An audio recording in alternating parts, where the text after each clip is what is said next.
Rabotai, yesterday we started speaking about some of the halachot of Hechsher Kelim, Kashering vessels for Pesach.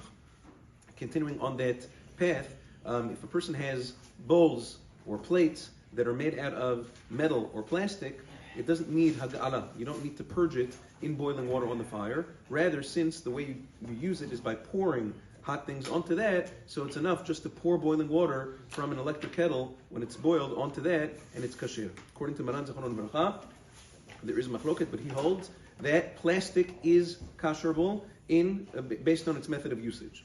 Same thing with regards to frying pans. There's a machloket between Maran and the Rama. What is the proper hechsher for frying pans? Since frying pans, it's not completely dry, you usually use a little bit of oil. According to Maran, it's enough to do hag'ala to it, and that's it. According to the Rama, that's not enough. You have to do libun, which is torching. Now, Maran Zechron Bracha writes that even for Ashkenazim, it doesn't require libun chamur, which means that sparks fly out of it. Rather, even if it gets hot enough that if you put a straw on the outside, it will burst into flame.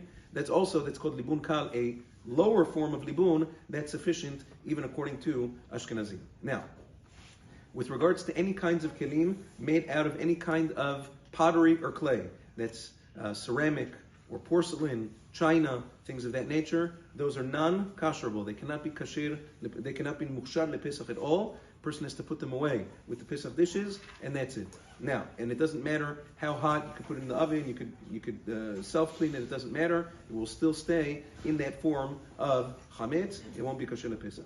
Now, like we spoke about yesterday, it's important to realize whenever a person does hag'ala, it's preferable to leave the kelim, the vessels that a person wants to do hag'ala or hechsher to, unused for 24 hours beforehand, and then you could do it. Even if a person did not, as long as it's before the Zman Isur, which is the end of the 5th hour on Erev Pesach, at the end of the day you're fine, but it's preferable in order to be able to say all of the poskim to do, like we said, leave it unused for 24 hours. Have a wonderful day.